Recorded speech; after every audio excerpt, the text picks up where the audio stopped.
శ్రీమాత్రే నమః. సద్గురు జ్యోతిష్యాలయం నుండి ఒక అద్భుతమైనటువంటి విషయంతో మనం ముందుకు వస్తున్నాం. ఈ యొక్క 2026 మార్చ్ నెల రాశి ఫలితాలని ద్వాదశ రాశులకు అందరికీ కూడా మనం చెప్పడం జరుగుతుంది. ప్రతి ఒక్కరికి జాతకం అంటే ఒక భయం. ఏదో ఒకటి తెలుసుకోవాలి.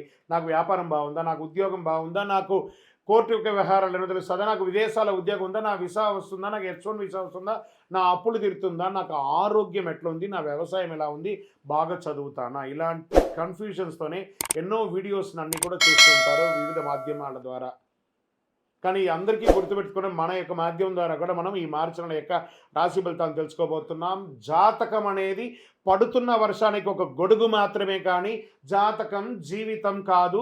మీరు మిమ్మల్ని నమ్మండి, మీ ఇష్టదేవాన్ని నమ్మండి, జాతకం కూడా అవసరానికి ఉపయోగించుకోండి, కానీ జాతకమే జీవితం కాదు. సింహరాశి మిత్రులారా, మార్చ్ 2026 జరగబోయే శుభాశుభ ఫలితాలు ఎలా ఉన్నాయని చెప్పి చూసుకుంటే, ఈ నెల ఫస్ట్ ఈ సింహరాశి వారికి గ్రహ బలం ఎలా ఉంది అని చూసుకుంటే, అష్టమ శని యొక్క ప్రభావం ఉంది అదొకటి చూసుకోవాలి. తర్వాత గురు 10వ స్థానంలో ఉద్యోగం కీర్తి మీద కూర్చుంటారు. శని 8వ స్థానంలో ఆకస్మిక మార్పులు కర్మ ఫలితాన్ని ఇస్తుంటారు.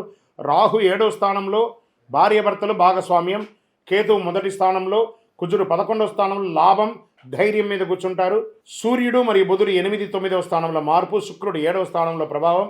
ఇది సాధారణ నెల కాదు. రాజసంగా ఎదగాలంటే అహంకారాన్ని తగ్గించాలి. మీకు రాజయోగం ఉంది, కానీ శని పరీక్ష పెడుతున్నాడు. అర్ధాష్టమ శనిలో నాలిక మీద కూర్చుంటున్నాడు. సింహరాశి మిత్రులారా, శని భగవానుడు జాగ్రత్త. ఎదుటివారితో మాట్లాడేటప్పుడు అగౌరవంగా మాట్లాడకండి, కించపరిచి మాట్లాడకండి. ఫస్ట్ ఇది మీకు చాలా పెద్ద సూచన. మీకు ఏ ఒక్క వృత్తిలో ఉన్నా మీరు ఎదుటి వారిని గౌరవించడాన్ని నేర్చుకోండి. సింహం అంటే రాజసం, కానీ దాన్ని మీరు తగ్గించుకోవాలి, ఆ రాజసాన్ని టైం బాగాలేనప్పుడు. ఓకే, 4 మెట్లు వెనక తగ్గడం వల్ల ఏం తగ్గిపోరు, కానీ ఇంకో 16 మెట్లు ముందుకెళ్ళడానికే ఇవన్నీ కూడా ప్రయత్నం. ఈ నెల మీరు ఉద్యోగం చేసేవాళ్ళు గురు 10వ స్థానంలో ఉండాల. పదోన్నతికి అవకాశాలు ఎన్నో రోజులుగా ప్రయత్నం చేసేది. ఉగాది తర్వాత అవకాశం ఉంది. పెద్ద బాధ్యతలు వచ్చే అవకాశాలు ఉన్నాయి. స్ట్రెస్ అవుతారు బాగా.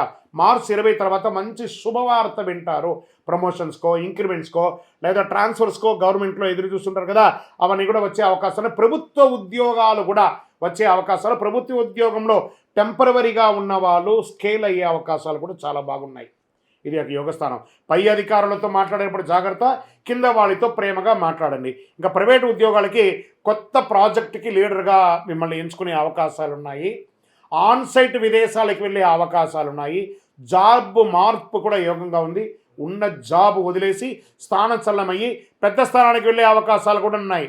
ఏం చేయాలి మీరు ఉద్యోగంలో? శ్రమ, క్రమశిక్షణ ఉండాలి. ఉద్యోగంలో చేయకూడనిది కోపంతో నిర్ణయాలు తీసుకోకూడదు. అసాంఘికమైనటువంటి కార్యక్రమాలకి పాల్గొనకూడదు. గాసిప్స్ మాట్లాడకూడదు. వెనక ఎవరి గురించి మాట్లాడకూడదు. ఇంకా వ్యాపారస్తులకు ఎలా ఉంటుంది అంటే, కొత్త కాంట్రాక్ట్స్, సివిల్ కాంట్రాక్ట్స్ ఉంటాయి చూస్తారా, ఇవన్నీ కూడా వచ్చే అవకాశాలు బాగున్నాయి. భాగస్వామ్యంతో చేసే అవకాశాలు ఉన్నాయి. కుజుడు 11వ స్థానంలో లాభంలో బలంగా ఉన్నారు కాబట్టి మంచి అవకాశాలు వ్యాపారంలో. చిన్న చిన్న మైక్రో లెవెల్ నుంచి మొదలు పెడితే హై ఎండ్ వ్యాపారస్తుల వరకు చాలా అద్భుతమైనటువంటి సమయం. ఫ్రాంచైజ్ మోడల్కి వెళ్ళొచ్చు, బ్రాంచ్ మోడల్స్కి వెళ్ళొచ్చు, లేదా విదేశీయ వ్యాపారం చేయొచ్చు, ఎక్స్పోర్ట్స్ చేయొచ్చు. అన్ని రకాలుగా కూడా కలిసి వస్తుంది. ప్రత్యేకించి వాటర్ బ్యూరేజ్ ఇవన్నీ కూడా చాలా వ్యాపారం కలిసి వచ్చే అవకాశాలు బాగా ఉన్నాయి. ఇంకా ఇండస్ట్రీస్కి అంతే కూడా మీ యంత్రాలని అప్డేట్ చేసుకోవడానికి ఇండస్ట్రియల్ టూర్ వెళ్ళే అవకాశాలు ఉంటాయి. విదేశాలకు వెళ్ళి అప్గ్రేడ్ చేసుకునే మిషనరీస్ని తీసుకునే అవకాశాలు. కార్మికులతో వాళ్ళకి ఇంక్రిమెంట్స్ ఇవ్వడమో, లేకపోతే వాళ్ళకి ఇన్సెంటివ్స్ ఇవ్వడమో, లేదా వాళ్ళకి ఒక బోనస్ ఇవ్వడం లాంటిది ఒక పండగ వాతావరణాన్ని క్రియేట్ చేస్తారు ఉగాది తర్వాత. ఇంకా రియల్ ఎస్టేట్ రంగం వాళ్ళకి పాత స్థలాలు అమ్మకాలకు వచ్చే అవకాశాలు ఉన్నాయి. డాక్యుమెంటేషన్ ప్రభుత్వం నుంచి అనుమతులు ఏమైనా ఉంటే అవన్నీ కూడా ఆలస్యం అయ్యే అవకాశాలు ఉన్నాయి ఏప్రిల్ మే వరకు, కానీ వ్యవహారం అంతా నడిపించవచ్చు. జాగ్రత్తగా ఉండండి. ఇంకా షేర్ మార్కెట్లో 9వ తారీఖు నుండి 13వ తారీఖు మధ్య చాలా జాగ్రత్తగా ఉండండి. వాలంటీర్ ఎక్కువ ఉంటుంది. దీర్ఘకాలిక పెట్టుబడులే మంచిదండి. స్పెక్యులేషన్ కాస్త తగ్గించుకోవాలి అని కూడా చెప్పడం జరుగుతుంది. ఇంకా శని 8వ స్థానంలో ఉండడం వల్ల ఆకస్మిక ఖర్చులు కూడా పెరిగే అవకాశాలు ఉన్నాయి. గురువు అనుగ్రహంతో ఆదాయం పెరుగుతుంది. ఇన్సూరెన్స్, ట్యాక్స్ క్లియర్స్, ఇలా ట్యాక్స్ ఫిల్లింగ్స్ ఇవన్నీ సమయం కాబట్టి కరెక్ట్గా అవన్నీ కూడా చేయండి. అప్పులు తీర్చడం మంచిది. పెద్ద పెట్టుబడి పెట్టేటప్పుడు 1సారికి 2సారికి 3సారికి 4సారి బాగా ఆలోచించి పెట్టండి. ఒకటి ఇక్కడ కుటుంబ భార్యాభర్తల మధ్య రాహు 7వ స్థానంలో ఉండలా అపార్థాలు విపరీతంగా ఉంది. కాస్త స్త్రీ పురుషులు ఎవరైనా కూడా సింహరాశిలో ఉన్నవారు కాస్త మీ నోరు కంట్రోల్ చేసుకోండి. మీకు శత్రువు ఎవరైనా ఉన్నారంటే మీ నోరే. మీ ఆలోచన ఎదుటి వాళ్ళని ఎప్పుడు తప్పుగా ఆలోచిస్తుంటారు, దాన్ని పక్కన పెట్టేసి పాజిటివ్గా ఆలోచించడం మొదలుపెట్టండి, అది మీకు మంచిది. మార్చి మధ్యలో ఎక్కువ గొడవలు వచ్చే అవకాశం ఉన్నాయి, దాన్ని కంట్రోల్ చేయండి. మాసాంతంలో కాస్త శాంతిగా ఉంటుందని కూడా చెప్పచ్చు. ప్రేమికుల మధ్య శుక్ర ప్రభావం, ప్రేమ బలపడుతుంది. రహస్య సంబంధాలు బయటపడే అవకాశాలు ఉన్నాయి. ఇంకా ఇల్లీగల్ అఫైర్స్ అన్నీ పెట్టుకోకండి, జాగ్రత్త. తర్వాత మేము లివింగ్ టుగెదర్ ఉంటున్నాము, మాకు పెళ్ళి ఎప్పుడు అవుతుంది అనేది కొంతమంది మాకు ప్రశ్నలు అడుగుతున్నారు. అది మీ పెద్దవాళ్ళని అడిగి కూర్చొని మాట్లాడుకొని సంబంధాలు కలుపుకోవడానికి ప్రయత్నం చేయండి. ఇంకా సోదర సోదరుల మధ్య మీకు ఆస్తి వివాదాల కొట్లాట అంతా ఉంటుంది చూస్తారా, కూర్చొని మాట్లాడండి. ఇంట్లో పెద్దవాళ్ళ యొక్క ఆరోగ్యం జాగ్రత్త, ఎవరికైనా జాగ్రత్తగా ఉండండి. శస్త్రచికిత్స అవ్వచ్చు, వాళ్ళకి కొంచెం సీరియస్ అయ్యే అవకాశాలు కూడా ఉంటాయి. మంచి డాక్టర్ దగ్గర కూడా తీసుకెళ్ళి చక్కగా వైద్యాలు ఇప్పించండి. ఇంకా వ్యవసాయదారులకి పంట ధరలు మోస్తారు లాభం ఉంటుంది. నీటి నిర్వహణ ముఖ్యం. పశువుల ఆరోగ్యం జాగ్రత్త అని చెప్పచ్చు. కోర్టు వ్యవహారాలు, పాత కేసు మలుపు తిరిగే అవకాశం ఉంది. మార్చి 22 తర్వాత అనుకూల దిశలో ఉంటుంది. కోర్టు కేసులో రాజీ పడండి, మంచిది. కాంప్రమైజ్ అవ్వడం తప్పులేదు కదా, ఇంకా పెంచుకుంటూ పోకుండా. విద్యార్థులకు పోటీ పరీక్షలకు ఇది మంచి సమయం. గెట్ రెడీ, బాగా చదవాలి విద్యార్థులారా మీరు. ఇది కొంచెం స్ట్రాంగ్ టైం, ఎందుకంటే అర్ధాష్టమ శని మిమ్మల్ని ఇబ్బంది పెడుతుంది. కానీ గురు భగవానుడు యోగనాడు మీకు అద్భుతంగా చదువుతారు. బాగా చదవండి, కాన్సన్ట్రేట్ మంచిగా, ఒకసారికి 2 సారి 3 సారి 4 సారి చదవండి చదవండి చదవండి చదవండి, బాగా చదవండి. జీవితంలో గొప్ప స్థితికి వెళ్తారు విద్యార్థులారా, సింహరాశి విద్యార్థులారా. ఉదయం సూర్య నమస్కారం చేయండి, జ్ఞాపక శక్తి కోసం ప్రాణాయామం చేయండి. జంక్ ఫుడ్స్ ఈ మార్చి నెలంతా మానేయండి. మీకు ఆ నిద్రలేనితనం ఉంటుంది. మీకు ఐటీ మేనేజ్మెంట్ రంగాల వాళ్ళకి బాగా స్ట్రెస్ ఉంటుంది. ప్రభుత్వ పరీక్షలు కూడా అవకాశాలు ఉన్నాయి, చాలా బాగుంటారు.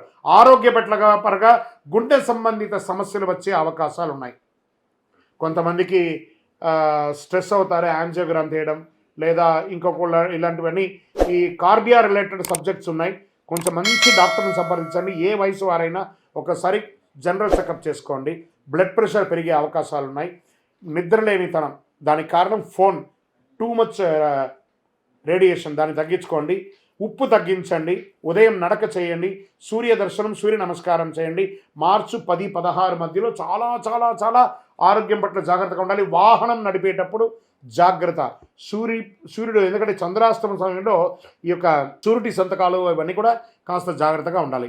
ఇంకా మీరు చేయవలసినటువంటి పని ఏమంటే సూర్య భగవాన్ని ప్రార్థన చేయడం, ఆదిత్య హృదయం శ్లోకాన్ని ఎక్కువ చదవడం, గోధుమ ఎర్ర పండ్లు దానం ఇవ్వడము, నవగ్రహ ప్రదక్షిణం 19 సార్లు చేయడం, మీ యొక్క వయస్సు ఎంత ఉందో అన్ని దీపాలను నవగ్రహాల దగ్గర వెలిగించడం, నీలాంజన సమాభాసం రవిపుత్రం మిమాగ్రజం ఛాయామార్తాండ సంభూతం తన్నమామి శనైశ్వరం అని చెప్పి శని భగవాన్ ప్రార్థన చేయడం. ఎందుకంటే 6వ తారీఖున శని కూడా మారుతున్నాడు, అప్పుడు కూడా ఉంది. కాబట్టి ఇవన్నీ కూడా దృష్టిలో పెట్టుకొని ఈ నెల మీరు దైవారాధన ఎక్కువ చేయవలసినటువంటి అవకాశం ఉంది. నవగ్రహాలకి వస్త్రం వేయండి. పేదవాళ్ళకి ఎవరికైనా వస్త్రదానం ఇవ్వండి. గాయత్రి మంత్రం చెప్పండి. అదృష్ట సంఖ్య 1 మరియు 9. అదృష్ట రోజు ఆదివారం. అదృష్ట రంగు బంగారు వర్ణం, ఎరుపు వర్ణం మీకు చాలా కలిసి వస్తుంది. అదృష్ట దిక్కు తూర్పు దిశ ప్రయాణం మీకు చాలా బాగుంటుంది. సింహరాశి వారికి రాజయోగం ఉన్న వినయం లేకపోతే ఫలితం లేదు. వీరి వినయంతో నడిస్తే గురుకృప, మీరు అహంకారంతో నడిస్తే శని పరీక్ష. ఈ నెల మీరు రాజులా గెలవచ్చు లేదా కోపంతో కోల్పోవచ్చు, 2 రకాలుగా కూడా ఉన్నాయి. సూర్యకాంతి మీకు శక్తి ఇస్తుంది, మీ నిర్ణయం రాజసాన్ని ఇస్తుంది. కాబట్టి ఏది కావాలో నిర్ణయించుకోండి. మీ వయసు ఎంత ఉందో అన్ని దీపాలను దేవాలయంలో వెలిగించండి. మా అపాయింట్మెంట్ కోసం ప్రయత్నం చేసే వాళ్ళకి మీ పేరు, date of birth, time of birth, place of birth, జాతకం తెలుసుకోవాలనుకున్న వాళ్ళు మా కనబడుతున్న నంబర్కి వాట్సప్ చేయండి. ఇంకనూ అతి శక్తివంతమైనటువంటి కరుంగాలి మాలను ధరించండి. ఆరోగ్యంగా ఉంటారు, ఐశ్వర్యంగా ఉంటారు, గ్రహదోషాలని బాగుంటుంది, అద్భుతంగా ఉంటారు. విజయవస్తు.